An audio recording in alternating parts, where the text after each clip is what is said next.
അപ്പോൾ ഈ credit card എടുത്താലും ലോൺ എടുത്താലും എന്തെടുത്താലും ഈ എടുത്ത പൈസ തിരിച്ചു കൊടുക്കണമല്ലോ. അപ്പോൾ തിരിച്ചു കൊടുത്തില്ലെങ്കിൽ സംഭവിക്കാൻ പോകുന്നത് നമ്മുടെ സിവിൽ സ്കോറിനെ ബാധിക്കുന്നു. പിന്നെ നമുക്ക് പിന്നീട് ഫ്യൂച്ചറിൽ ലോൺ കിട്ടാതാവുന്നു. അതല്ലാതെ എങ്ങനെയാണ് ബാങ്കിന് ഒരു പൈസ റിക്കവർ ചെയ്യാൻ? ഫോർ എക്സാമ്പിൾ ഇപ്പോൾ ഒരു 50 കോടി രൂപ മുടക്കി ലോൺ എടുത്ത ഒരാൾ ഈ 50 കോടി രൂപ തിരിച്ചു തരുന്നില്ല. 50 കോടി ആണെങ്കിലും 1 ലക്ഷം ആണെങ്കിലും ബാങ്കിൻ്റെ പൈസയല്ലേ. തിരിച്ചു പിടിക്കാൻ ബാങ്കിൻ്റെ നെക്സ്റ്റ് വഴികൾ എന്തൊക്കെയാണ്?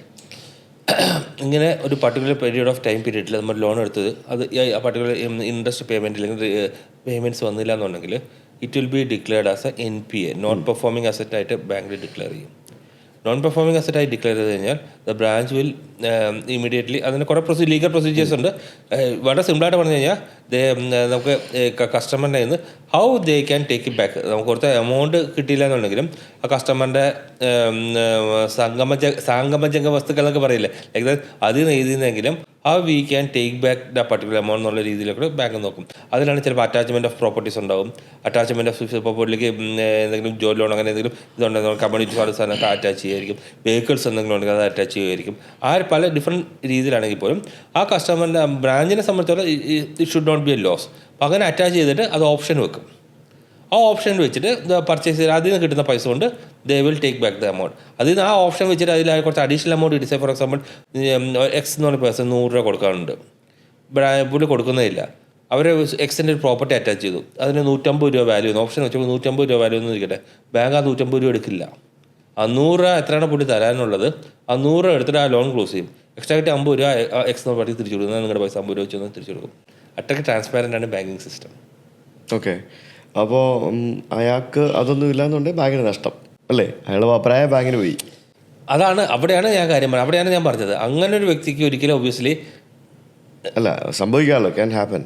It can happen. പക്ഷെ അങ്ങനെയുള്ള അവസ്ഥയിൽ ബാങ്കിനെ രക്ഷിക്കാൻ RBI വരുമോ? നമ്മൾ ഈ കൺസ്യൂമറിന് ഡെപ്പോസിറ്റിന് 5 ലക്ഷം രൂപ തരുമെന്ന് പറയുന്ന പോലെ അങ്ങനെയുള്ള അവസ്ഥയിൽ ബാങ്കിനെ രക്ഷിക്കാൻ RBI വരുമോ?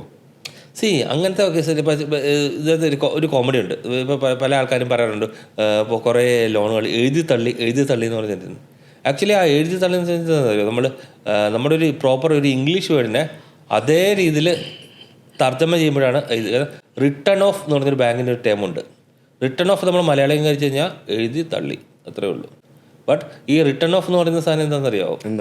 ഈ ടെക്നിക്കൽ റിട്ടേൺ ഓഫ് എന്ന് പറയും. ടെക്നിക്കൽ റിട്ടേൺ ഓഫ് ആകുന്നതാണ് NPA ആക്കുന്നത്. NPA ആക്കുന്ന സ്ഥലത്തും ബാങ്ക് ആ ലോൺ എഴുതി തള്ളി എന്നല്ല പറയുന്നത്. വേവർ ഓഫ് ലോൺ എന്ന് പറയുമ്പോഴാണ് ആ ലോൺ വേവ് ചെയ്യുന്നത്. Return of doesn't mean that ആ ബ്രാഞ്ച് ലോൺ എഴുതി തള്ളിയത്. ഇന്ത്യൻ ബാങ്കിന് ചരിത്രത്തിൽ ഇതുവരെ ബാങ്ക് ഒരു ലോൺ എഴുതി തള്ളിയിട്ടില്ല. അത് NPA കിടക്കത്തേ ഉള്ളൂ. ഇപ്പോഴും NPA കിടക്കുന്ന ലോൺസ് ഉണ്ടെങ്കിൽ കിട്ടാത്ത കടകൾ NPA തന്നെ കിടക്കും. അത് കിട്ടാത്ത കടമായിട്ട് തന്നെ കിടക്കുന്നുണ്ട് ഇപ്പോഴും പല ബാങ്കുകൾക്കും.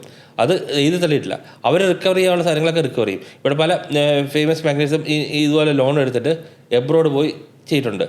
ഇപ്പോഴത്തെ ഇന്ത്യൻ ഗവൺമെൻറ് കുറേ അവർ ആ പർട്ടിക്കുലർ ബാങ്കിൻ്റെ ഇത് പുള്ളിയുടെ പ്രോപ്പർട്ടിയും പുള്ളിയുടെ വാഹനങ്ങളും അറ്റാച്ച് ചെയ്തു. ഇപ്പോൾ പുള്ളി അവിടെ നിന്ന് പറയുന്നതെന്ന് അറിയോ, ഞാൻ എടുത്ത ലോണിനേക്കാളും കൂടുതലായി നിങ്ങൾ അറ്റാച്ച് ചെയ്ത് സാധനം ചെയ്യും, ഇനിയെങ്കിലും എന്നെ വെറുതെ വിട്ടുകൂടുമെന്ന് പുള്ളി കരയുന്നുണ്ട്. നോട്ട് സെയിങ് പർട്ടിക്കുലർ അറിയാം, നമുക്കറിയാം, നമ്മൾ പത്രമൊക്കെ വായിക്കുന്നുണ്ടല്ലോ, ഞാൻ പേര് എടുത്ത് പറയുന്നില്ല. But now he is crying like that. Obviously ബാങ്കിന് A ഇല്ലെങ്കിൽ B ഇല്ലെങ്കിൽ C എന്ന് പറഞ്ഞാൽ plan A plan B plan C എന്നില്ലേ. ഒബ്വിയസ്ലി പ്ലാൻ A ഇല്ലെങ്കിൽ പ്ലാൻ B ഇല്ലെങ്കിൽ പ്ലാൻ C, അങ്ങനെ പല പ്ലാൻസ് ഉണ്ടാവും. Like that they will do it. അതേസമയം ഒന്നും കിട്ടില്ല എന്നുണ്ടെങ്കിൽ അത് NPA ആയിട്ട് തന്നെ കിടക്കത്തേ ഉള്ളൂ, കിട്ടാക്കടമായിട്ട് കിടക്കത്തേ ഉള്ളൂ. അത് ഒബ്വിയസ്ലി ബാങ്കിൻ്റെ പ്രോഫിറ്റബിലിറ്റിയെ ബാധിക്കുകയും ചെയ്യും. അത് RBI അതിനകത്ത് അഡീഷണൽ വന്നു കഴിഞ്ഞാൽ നിങ്ങൾ ലോൺ കൊടുത്തതല്ലേ, എന്നാൽ നിങ്ങളെ സഹായിക്കാമെന്ന് പറഞ്ഞാൽ, കാരണം ഇറ്റ്സ് ബാങ്കിൻ്റെ റെസ്പോൺസിബിലിറ്റി അല്ലെങ്കിൽ ബാങ്കിൻ്റെ ഉത്തരവാദിത്തത്തിൽ കൊടുത്ത ലോണാണ്. So they are responsible for the same. RBI is not responsible for the same. ഈ സെറ്റിൽമെൻറ്റ് എന്നൊക്കെ പറഞ്ഞ് കേൾക്കുന്നത് എന്താണ് ബേസിക്കലി?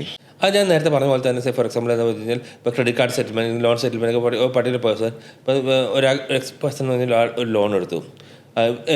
അൺഫോർച്ചുനേറ്റ് ആയിട്ട് പുള്ളിക്ക് ആ സാധനം മുന്നോട്ട് കൊണ്ടുപോകാൻ പറ്റില്ല. ഈ ഡീപ്പ് ലോസ്, പുള്ളി ലോൺ അടയ്ക്കാൻ പറ്റുന്നില്ല, പുള്ളിക്ക് പ്രോപ്പറായിട്ട് EMIs അടയ്ക്കാൻ പറ്റുന്നില്ല. ബട്ട് സ്റ്റിൽ ബാങ്ക് പുള്ളിയെ കോൺടാക്ട് ചെയ്യും. എന്താ പുള്ളി പറയും, but he still ready to pay a particular amount. പുള്ളിക്ക് ഫുൾ എമൗണ്ട് ചെയ്യാൻ പറ്റിയെങ്കിലും അല്ലെങ്കിൽ പുള്ളിയും ആസ് എ എന്താ പറയുക ട്രൂ സിറ്റിസൺ ഓഫ് ഇന്ത്യ അല്ലെങ്കിൽ as a person who supported the bank, ഈ പുള്ളിക്ക് ബാങ്കിൻ്റെ അടുത്തൊരു കമ്മിറ്റ്മെൻറ്റ് ഉണ്ടാവുമല്ലോ. പുള്ളി is ready to pay back a particular amount of money which is available with him. അങ്ങനെ വരുമ്പോഴേക്കും obviously bank will consider his request also. So that ഒരു one time settlement എന്നുള്ള രീതിയിൽ, ഫോർ എക്സാമ്പിൾ ഒരാൾക്കൊരു എക്സ് എമൗണ്ട് എടുത്തിട്ട് X+Y+Z ആണ് പുള്ളി ഒരു ടോട്ടൽ ഇൻട്രസ്റ്റ് വന്നിരിക്കട്ടെ, ടോട്ടൽ എമൗണ്ട് അടയ്ക്കേണ്ടതെന്നിരിക്കട്ടെ, ബാങ്ക് വിൽ ആ X+Y+Z Z കട്ട് ചെയ്തിട്ട് you do one thing, you X എടുത്തു, X+Y നിങ്ങൾ പേയ്മെൻറ്റ് ചെയ്യും, യു വിൽ സെറ്റിൽ ഇറ്റ്. അപ്പോൾ എന്താ പറയുന്നത്, ബ്രാഞ്ചിനെ സംബന്ധിച്ചോളം it's a win win situation for both the person. ബാങ്കിനെ സംബന്ധിച്ചോളം ഒന്നും കിട്ടാതിരിക്കുന്ന അവസ്ഥയില്ല, ദേ വിൽ ഗെറ്റ് സംതിങ്. അതേസമയം കസ്റ്റമറെ സംബന്ധിച്ചിടത്തോളം എന്താണ്, ഒന്നും അടയ്ക്കാൻ പറ്റാത്ത അവസ്ഥയില്ല, NPA ആകത്തില്ല, loan will be settled also. പക്ഷെ അങ്ങനെ സെറ്റിൽമെന്റ് ചെയ്ത് കഴിഞ്ഞാൽ ആ കസ്റ്റമറിന് പിന്നെ ലോൺ കിട്ടില്ലല്ലോ.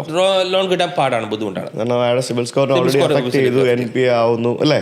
NPA ആക്കിയിട്ടല്ല സെറ്റിൽമെന്റ് ചെയ്യുള്ളൂ അതെ അല്ലേ? അതെ.